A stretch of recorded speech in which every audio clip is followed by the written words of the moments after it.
Weh, kau tak asal. Lawan ni kita dah ikut budaya luar sangat.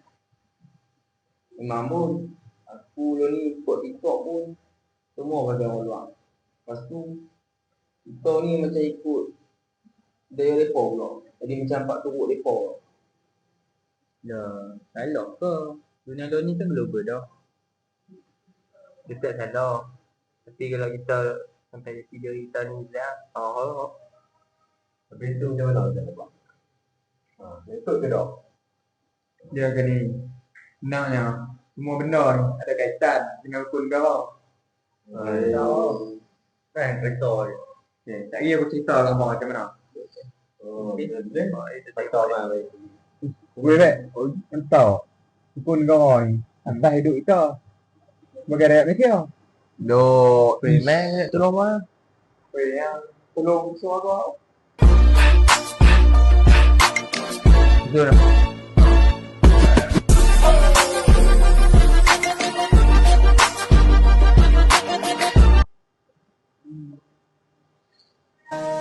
Wih, lagu-lagu aku weh. Wah ni.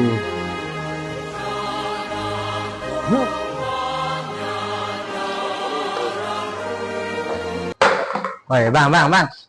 Ni bang. Kau sampung depan dua bang. Oh, sorry yang tak nampak itu bang.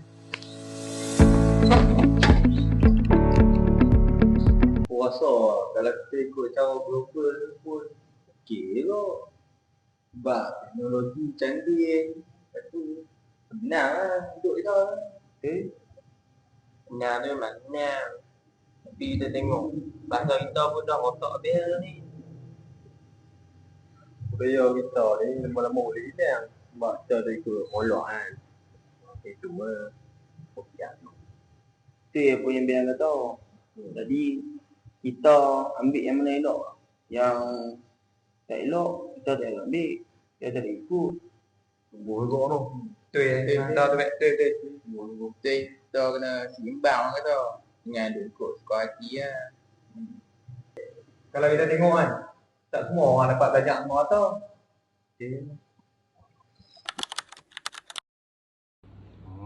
Jangan dulu aja ni. Tak dah. Internet boleh juga ni. Boleh ni.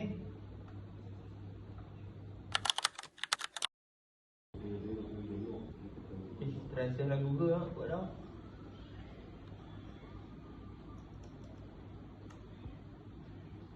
Belajar macam mana ni? Main dulu. Semua esok lah ni. Duduk dulu. Dulu aku nak belajar pun kemudahan tak tahu. Sebab tu lah penting keadilan ni dalam pendidikan kita ni. Semua orang patut dapat peluang yang sama. Barulah tak ada beza ketara antara orang lampau ramai.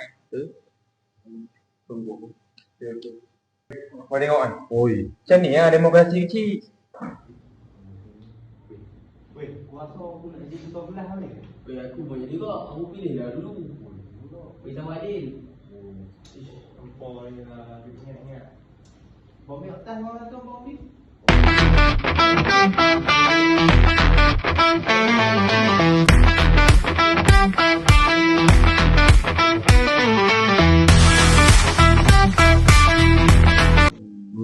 Tapi tu Malaysia guna sistem demokrasi berparlimen dengan raja perlembagaan. Maknanya rakyat ni dia pilih pemimpin lah. Tapi raja tu tak ada. Dia satu lah. Bagi negara stabil dan aman. Dia buat lah ni. Tak apa, aku dah faham lah ni semua pasal rukun negara ni. Boleh lah aku tak payah ikut suka hati aku lah. Kita kena pegang kuat jati diri kita. Globalisasi ni penting, tapi identiti kita lagi penting. Pendidikan pula kena adil untuk semua. Tak boleh tak adil, tak sama rata kena.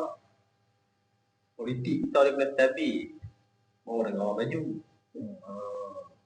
Semua ni naknya ikut panduan rukun negara. Kita jaga negara kita. Sekian, terima kasih. Alright.